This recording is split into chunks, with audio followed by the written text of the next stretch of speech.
In 2013, I entered the Utah Limited Entry Draw knowing I was all but a lock in obtaining the elk tag I had patiently waited 15 years for.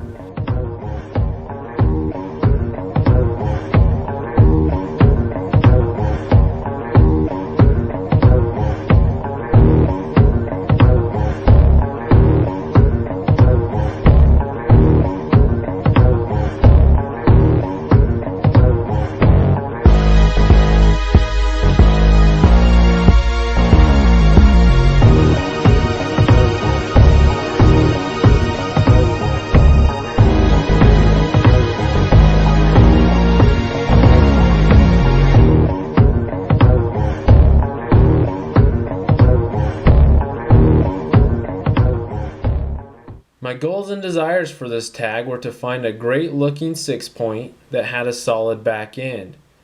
I didn't want to get hung up on the score of an animal.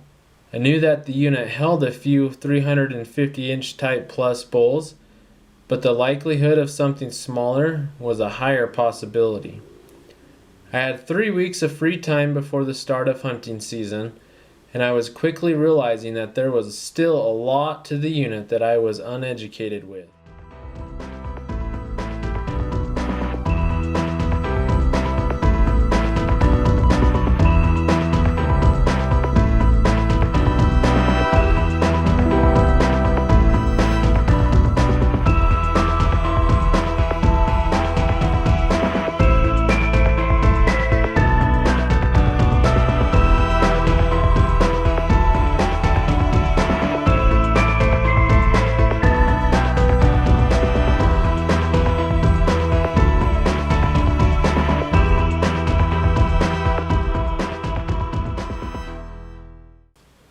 My friend John and I had conversed back and forth in early August concerning where to place a trail camera. A few weeks later, he was sending me pictures of a couple great looking bulls.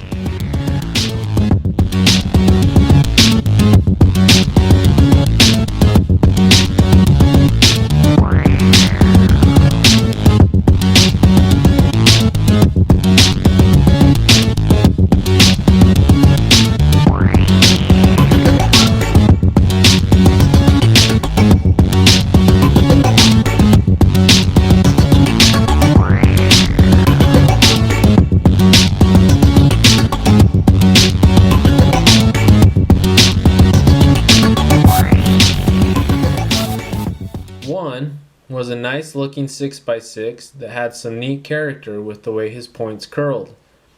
For this reason, I refer to him as Curly. His size was hard to judge in those trail cam pictures, but soon enough I was able to see him in person. He certainly acted like he was king of the hill. He was the most vocal and continually was pushing others out of his territory.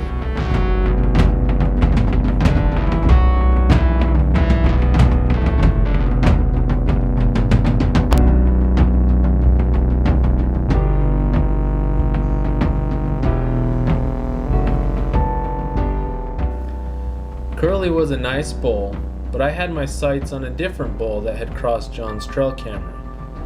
This was the bull I had waited 15 years for.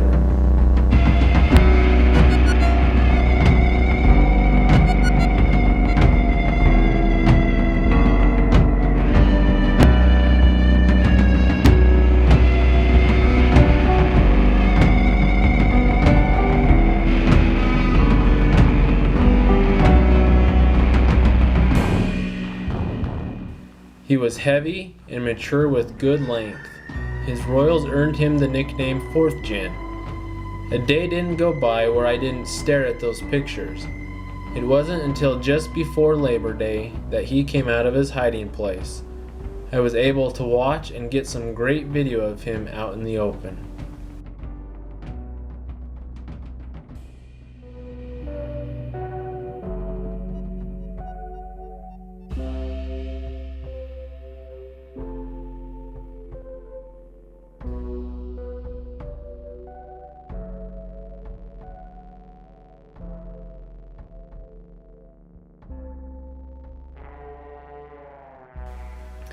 I tried to learn and predict his habits.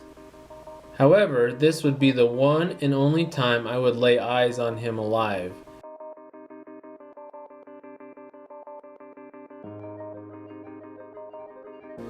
It wasn't until a few months later when I was notified that 4th Gen had been harvested that year, on the first day of the late season by Hunter Bridger.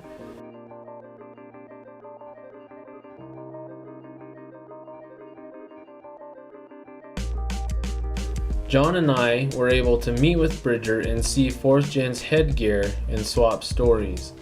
Unfortunately for John, he was counting on this bull having made it through the year and hopefully chasing him during archery season. Congrats to Bridger and the crew on a stud bull. Believe it or not, one of the reasons I had lost track of 4th Gen was that I had come across an even bigger bull.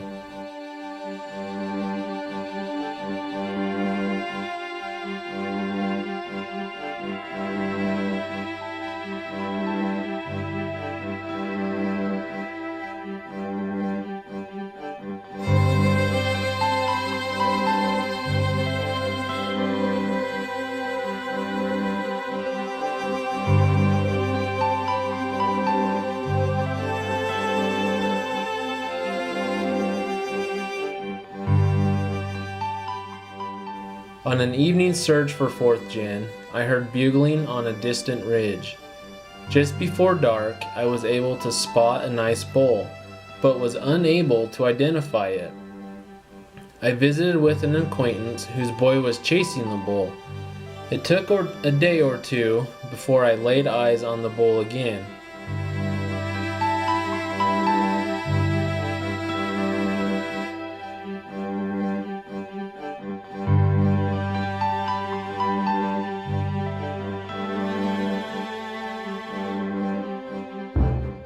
Mr. Big was the monarch of the mountain.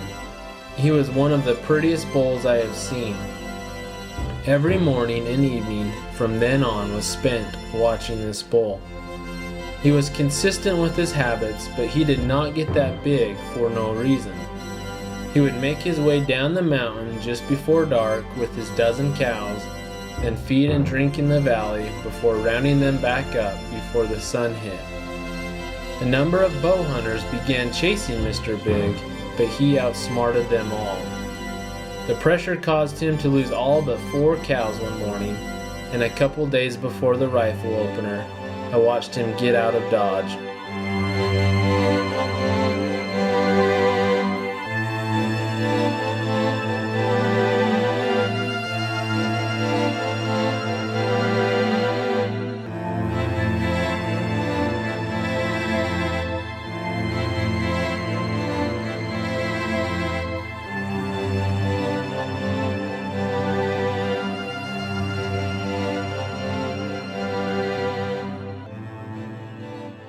With my hunt just around the corner, the mental pressure was building significantly. Of the 3 bulls I had spent most of my time with, all had been lost except Crowley. There were a number of other 6 points that had ventured into the area, but none of the likes of Mr. Big and 4th Gen.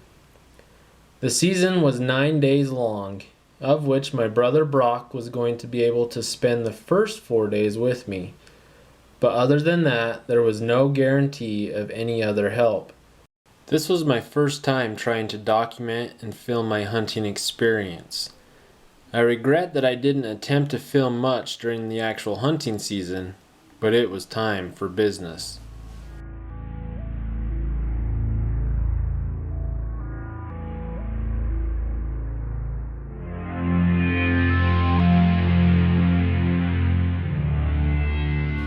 Brock and I hunted hard the first 2 days, hoping to turn up one of the hit list bulls, but they proved to be elusive. My friend Brad was able to come hunt with us the next 2 days.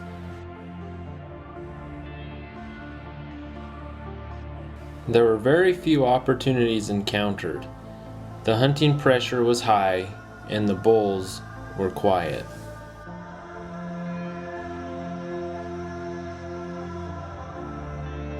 To my wife's credit, she offered to watch Brad's kids so he could come back up and help. Brad asked if I would be okay with him bringing his friend Daryl to help in the adventure. Brad, Daryl, and I spent the next couple of days trying new areas. The toll of late nights and early mornings finally hit as I slept through my alarm clock and didn't wake up until sunup on the 7th day. We went into an area where I had been told a nice bull was hanging out a few weeks ago, but I had never seen him. Once we got into the area, we decided to wait the elk out rather than to be aggressive.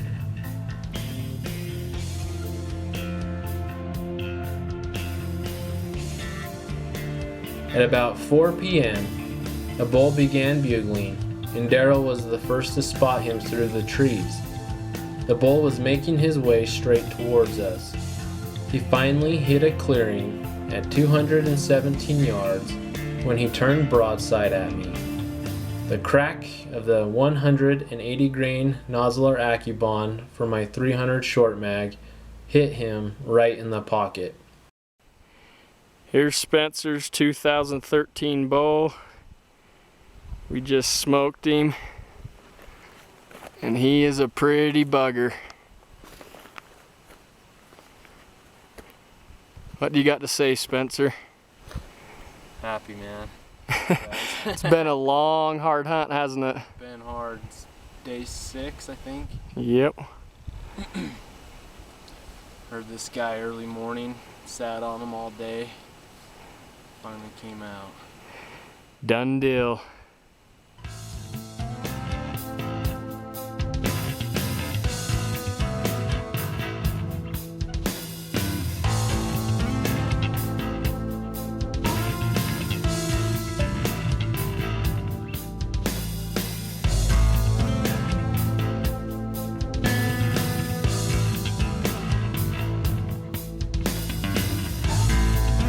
As we walked up to my bull, he seemed to get bigger and bigger. My 15-year dream had just been accomplished with 2 good friends by my side. We had briefly talked about trying to get the harvest on film, but during the excitement of it all, it was the last thing on our minds.